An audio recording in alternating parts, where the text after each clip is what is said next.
Biscuits and tea. $34.99, folks. We're coming in real hot. We're not wasting any more Hot. time. We've No. been trying to get this started for 51 minutes now.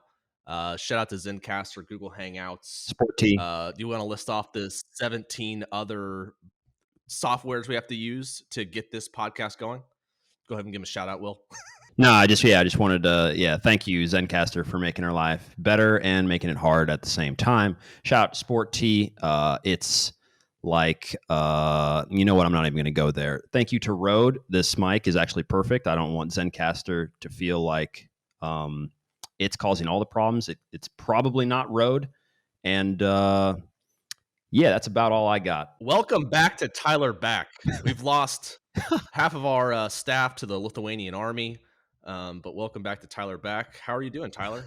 What's going on? Top of mind for you? I have no idea what's going on in the world as not having internet for the past week, so I'm sure some things happened, but You make it sound like you went to a place in the U.S. that doesn't have the internet, and like, are we going to name that city? And you're going to piss off some people. I was in Detroit, man. I don't think there's internet there, dude. Seriously, that city at night, like another country. Really? How? Why? Absolutely wild. Like after the game against Pittsburgh, it was my birthday, and I didn't have any beers at home, and we got back at like 10:30. And I was like, okay, there's no way I'm not having a beer on my birthday after getting like a shutout win and a PK save or tie, whatever. Of course not. So all their grocery stores, like 7-Eleven right next to us, was closed at 10, which I've never seen in my life. I think that defeats the whole purpose of a 7-Eleven. That's the name was because it's open from 7 to 11 and they weird. closed at 10. That is weird. So I ended up hoofing it like a mile into the city to go to this liquor store just to buy a 6-pack. And Wow. my God, like guys were just running dirt bikes like down the streets. The cars, I would say like a third of the cars had the glow, like the lights were, it was like Tokyo Drift, like with the full camo, like GTs with the paint under it. Like cars just sound like they're backfiring left and right. People are just in the parking lots, just Nice. grilling, just sitting on their things, just blasting music, having a good time. Cop cars are just parked. Wow. Dude, just Well, just blasting 8 blasting Mile. whatever. Then there's just cop cars were just periodically just at intersections all the way down, but not really like messing with anything. It was wild. And this was a Tuesday night. And it was like, dude, like some people just live different lives. Wow. Detroit or Blackpool? Where are you living?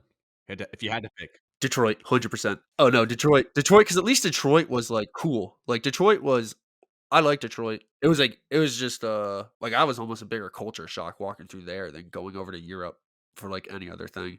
Well, I mean, when I went to Blackpool, I was told that it was going to be a great experience. I was told it was going to be a great city, that everyone goes there for their bachelor parties and bachelorette parties, and Did people tell you that? yeah.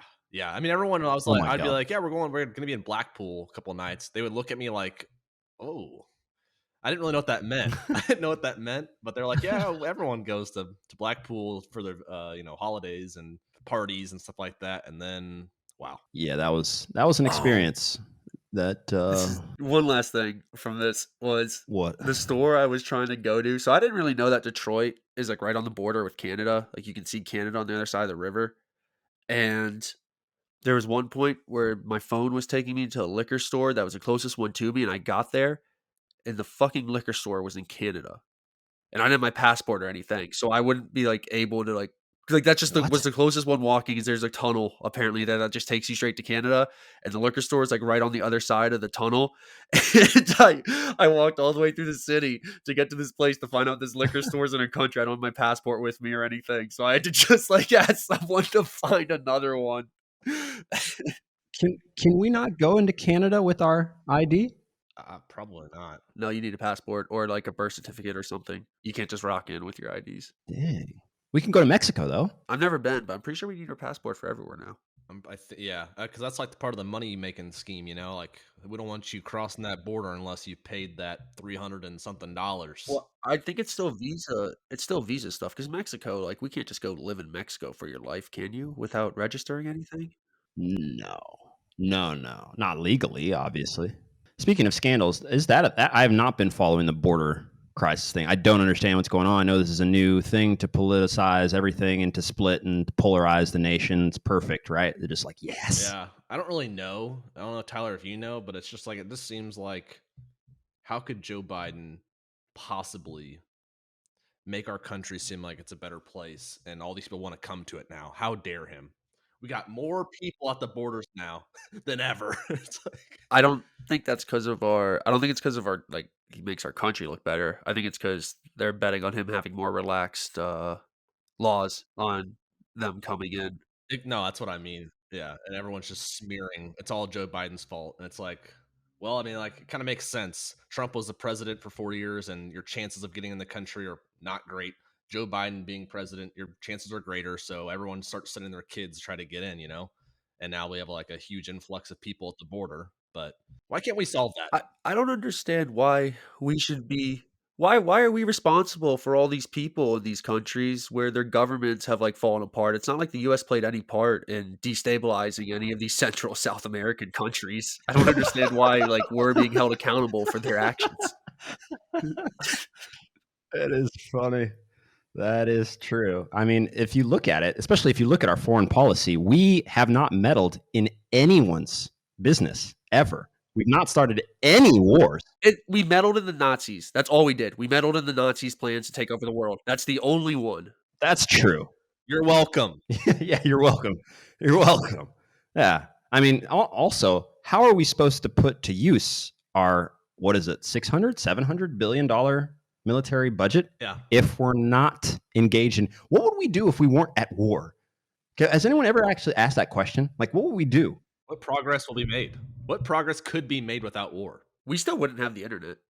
The internet wouldn't have been invented yet. What do you mean the internet wouldn't have been invented if we didn't have war? Yeah, that was in like World War II. Was like the first time they started using it. So we owned the internet or what? Yeah, the U.S. military made the internet. I don't know enough, but I know it was a black budget project, though. Yeah, we were working on that separately. It was. I mean, obviously, like what they made isn't the internet now, but it was like the first. I think the first like, hey, we have something where we can talk in this way, communicate in this way, was like early like 60s or something with the military. I feel like we need to get a specialist on here to talk about that. We could bring DK back. Yes, someone who can speak on the record and not be taken out by the government. We need someone with real information who's willing to put their name on the line. Well, yeah, we're gonna have to go to an alternate source there. There's no way an official. If we didn't have the wars and have to spend our military budget, I bet we would have had Corona dealt with in 3 weeks. Oh my God, could you imagine? I bet it would just be gone. It would just be like it would show up like we'd have 20 cases and they'd just be gone and we would never see it again. Oh, Jeez. oh my God, could you really though? Could you really imagine what the U.S. could do if it turned its attention away from like just trying to mass more money, wealth, power, and like oil and stuff like, and we like just decided, we want to take over this kind of like we want to build a bridge from here to South Korea. Like we could do pretty much anything. There's pretty much nothing that country could do. What we could have done with that budget with Corona is they could have been like, all right, you guys, everyone stay in. We're gonna give you guys like everyone $4,000 a month. We're gonna drop off steaks at your house every day. We're gonna like everyone just stay inside. We're gonna bring you everything you need. Yeah. We're gonna take all our athletes to this special little place. We're gonna have them play in all their Right. tournaments. You guys will be entertained. We will like just Yeah. Imagine. healthcare. I don't know what the first thing to get taken care of would be though. Probably healthcare, right? Yeah, that'd have to be first. And after healthcare, Roads or education. Probably dump that all into education. education's bad. Infrastructure's Public trans. We need some trams. That's what we need. We need some Zagreb trams in these main cities. that's infrastructure. Yeah. That goes under infrastructure though. Yeah, there's too many industries, oil. Yeah. Dude, the Ubers in Detroit were nuts. I don't know how everyone on that team just isn't being an Uber driver. It was gonna charge me. Eventually, I got a ride from someone else to get to the airport, which was 20 minutes away at like 10:30 in the morning. The price was fluctuating from $110 to $85 to go 20 minutes. Wow. I had to change my first flight because I was like, I Wow. called an Uber. I called an Uber or Lyft at like, I don't know, but I was waiting like an hour and 20 minutes for something to show up and it never showed up. And now it's going to be 70. And I was like, screw this. I'm just going to change my flight. And then I almost missed my second flight because the same thing was happening again. And someone luckily gave me a ride. But it was going to be at one point, Lyft was $110 to go 20 minutes. That happened to me in LA. It was bad. Like I reserved it. I don't know. I reserved it, and it was like, yeah, it'll be between 40 and $50, and it was like a 30-minute ride to the LAX, and I I wake up, get in the car, get to the airport, and then I charge when I'm waiting to get onto the plane for like $120. It was like, sorry, surge pricing, and you accepted the terms and conditions. I'm like, I text them like, hey, I thought it was $40. They're like, sorry, take it up with your credit card company. They don't give a fuck. No, they don't. They don't give a shit at all. Screw you. You just got to deal with it, which is crazy. That's what the guys on the team, they're like, oh, we just started using cabs. Like Uber's like gotten so expensive, people just switch back to cabs to go anywhere. That's a whole thing. Uber's having to like hire their employees as like they're having to like make them real employees with benefits and vacation time and all these things now. So it's affecting their models big time. It hurt them here in multiple cities, and then it's going to start hurting them in other countries. I don't know exactly how they're going about it, but I've heard about it a little Well, bit. they've been kicked out of a lot of countries. Yeah. Yeah. They're not needed. There's Bolt over here in Europe, and I love Bolt, man. Bolt is great. B, you've probably never had a Bolt. B, you got to go to Europe just to get a Bolt. Is that like a energy drink or? No, it's No. it would take me like that same drive, like 20 minutes to the airport with Bolt will be like $8. Wow. It's like Spirit Airlines. It's actually absurd. Like you'll be sitting there like, do I want to take the free tram and have it take 45 minutes, or do I want this like 15-minute ride for $5? Like, I think I'll take the Bolt today. Yeah. Those are your options. It's amazing. You can go anywhere. free tram takes a little longer. Bolt, yeah, $6 to get anywhere in the city. Yeah, totally. Why don't you tell us a scandal, B?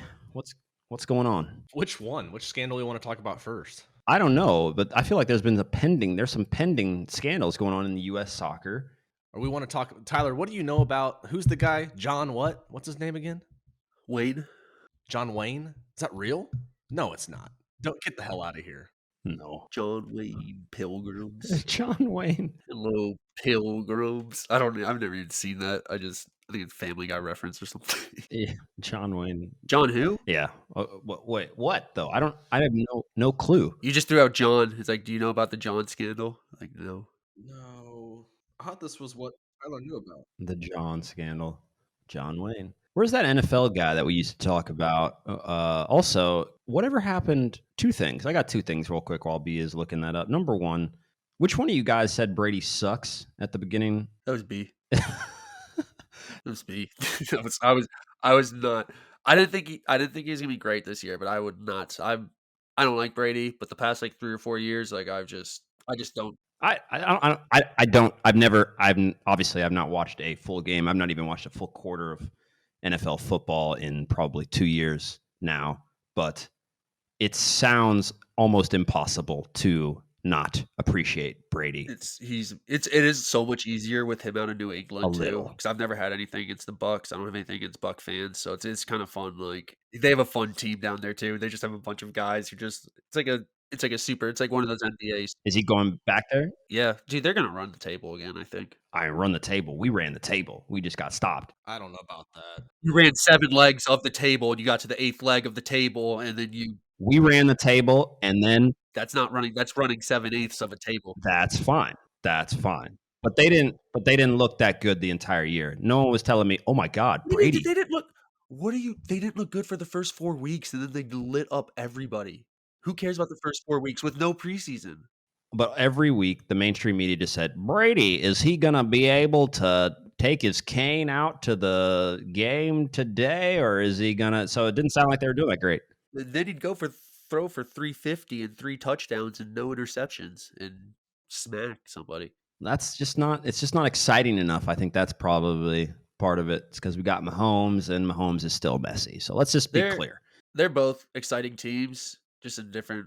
I mean, both are just loaded on offense with like really cool players. Right. Yeah, and that's what everybody cares about. All right, B, you got your thing up here. What are we looking at? Dude, this has been like 3 weeks ago because Tyler's like been MIA. So this was a story that happened. You know how the news cycle works. But this is the Athletes Council, and Seth John, who I was referring to, not John Wayne, as Tyler referenced, was removed from the council. He was removed from the council.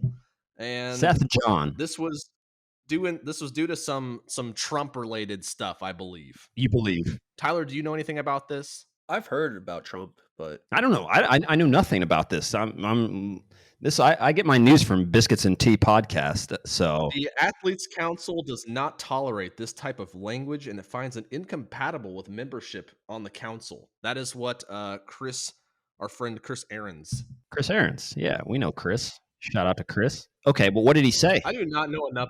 I do not know. I cannot figure enough stuff out about this to talk about this. I was under the impression that Tyler knew. I have no more idea about what this. this is. Seth John removed from U.S. Soccer Council after giving racially charged speech about kneeling. So he was removed from the Athletes Council for basically the same thing as what Drew Brees. He came out and he said, "I don't like it when people are kneeling during this really sensitive time."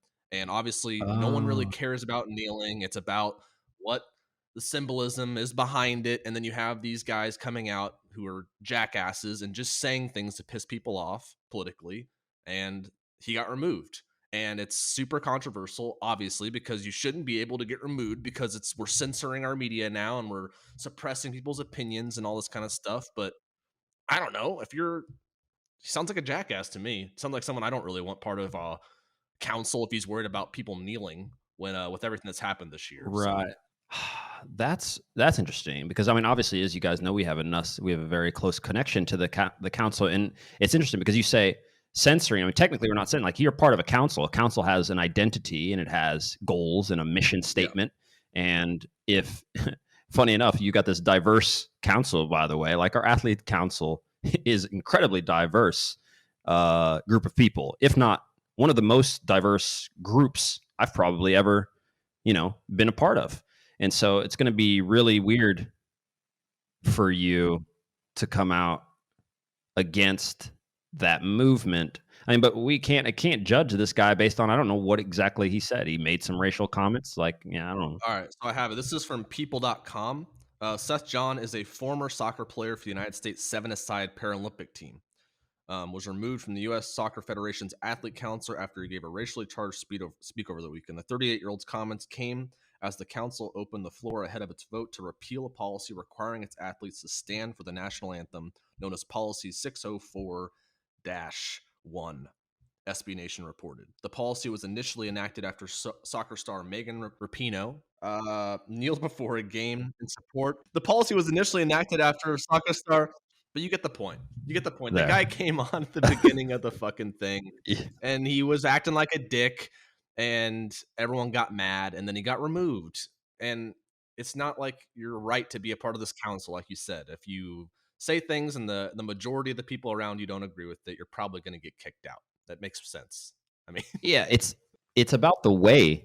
That's what I'm saying, though. It's about the way that you say it, even if you're against it. I mean, there are going to be some people that are so extreme left that aren't going to care. Like if you don't literally, like if you haven't turned yourself into a black person and you're on the extreme left, then it's not good enough. Like there are those people, and that's a waste of time, and just like the other extreme is. So it's going to depend on what and how he said it, what he really meant. Then you need to judge intent. All that stuff needs to happen. We don't do that anymore. We don't do any of that stuff anymore. It's a waste of our time. I need a superficial judgment. I need a soundbite, and then I need to determine whether or not I want to cancel this person forever. That's how it works. That's society. He said this.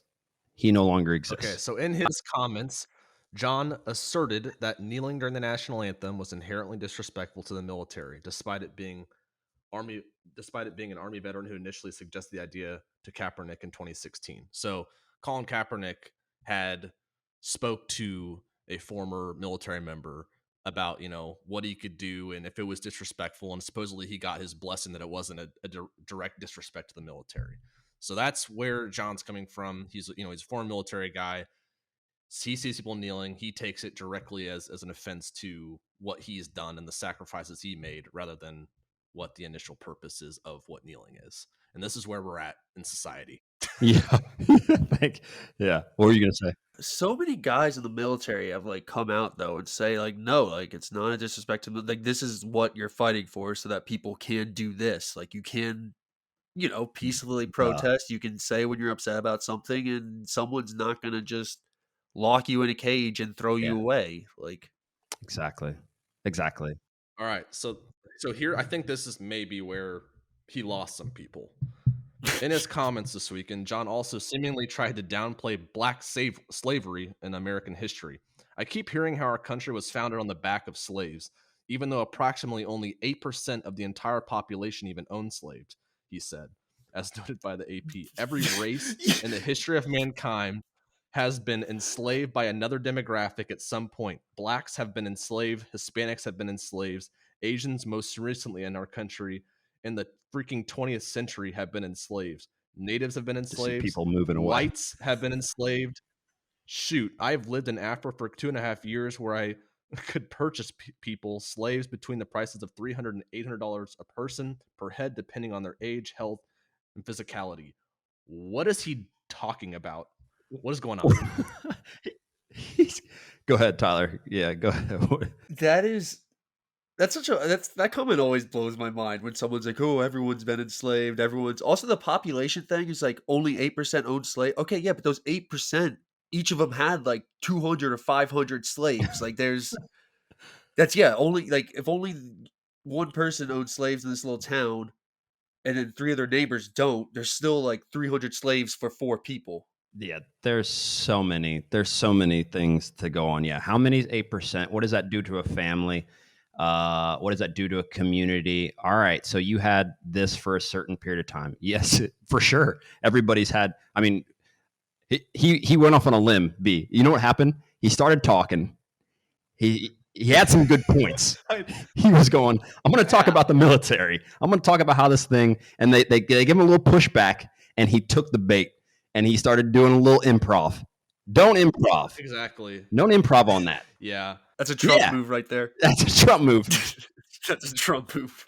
We started out this. I read about this a month ago when it was all top of mind, and it was all about, obviously it started out kneeling, and everyone only really knows about this kneeling part. You dive into actually what he was saying in that opening speech, and can you imagine the faces on people?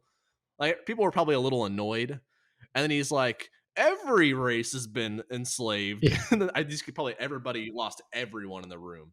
And I think, obviously, like you said, like once he got off on that tangent, it was like he said one sentence, and Chris was like, all right, that's what I can get him out of here now. Like, get out. What's so dumb about that comment though is we're not living in a civilization like the U.S. If we're just gonna say like our society, like it's not built off of anything with all the other like slave issues going on in like 2000 BC, or even I guess the Asia ones are related to us because we're all the technology and everything. So like that's a whole nother issue. But like you can like especially like you can walk around. I don't know, just I forget what town it was in. Victoria was talking to me, I think it was somewhere in Alabama, where like the highlight of this town in Alabama was their like slave auction, like where they would I don't know what it's called, like not a gazebo, but like almost like a place, and that was like their whole.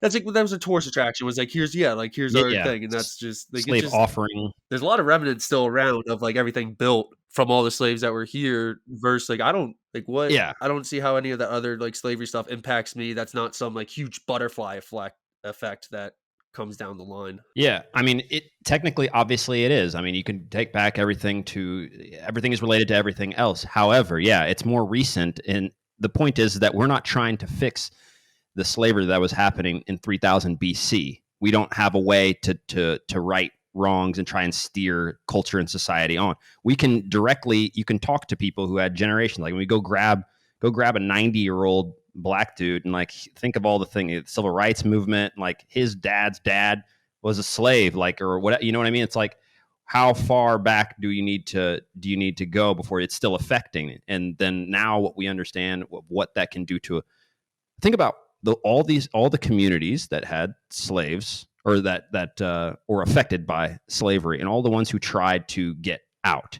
all of the communities that also benefited from the ones that had slaves. Like when they talk about reparations too, it's like no one wants. I have no idea what I would really think about reparations, but no one wants all of the white people that also were poor and got screwed to pay reparations. Yeah. The point of slavery is that eventually there was an elite group of people that benefited the most from the people at the bottom. Yeah. That was the That's part of the biggest issue, is that there was a massive amount, and then there's a rippling out effect across the entire black community. That's the problem.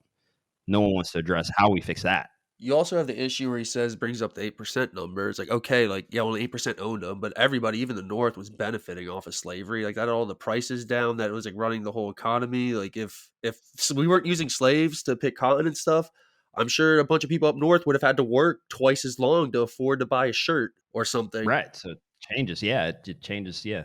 What are you going to say, B? Oh, I was just gonna say, kind of building onto this storyline, our best player and someone I love watching play, Christian Pulisic, had kind of found himself in these muddy waters while all this was coming out, because one of John's posts alluded to shooting Antifa members, and Christian Pulisic reported This guy went way off. He went way off. reportedly, that's what Sport Bible says, liked the Instagram post calling for the shooting of Antifa members.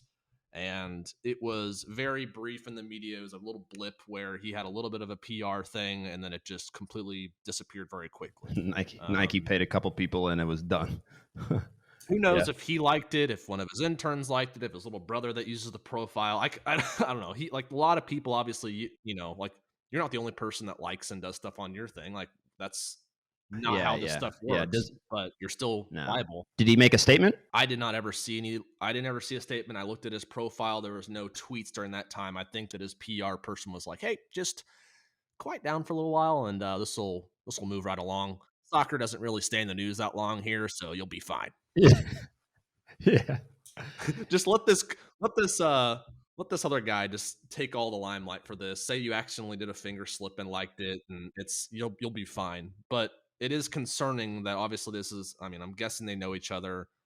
This kind of makes me think that maybe where's Pulisic from in the country? I don't even know. I thought he's from the West Coast. I was thinking somewhere up in like Washington or something, but I might be wrong. Let's see, Pulisic.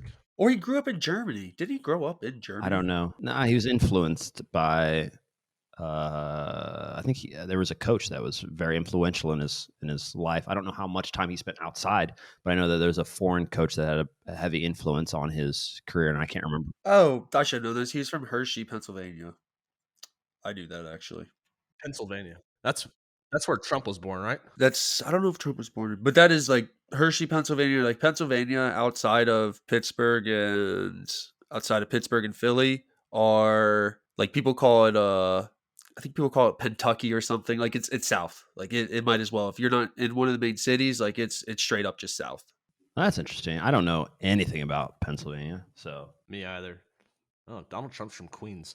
But yeah, he caught himself in that whole media thing. He completely dodged it. He's fine. He's back doing, I think, decent for Chelsea. He's been getting some playing time and stuff like that, and it's gone. It's 100% off of his radar, if you're asking me.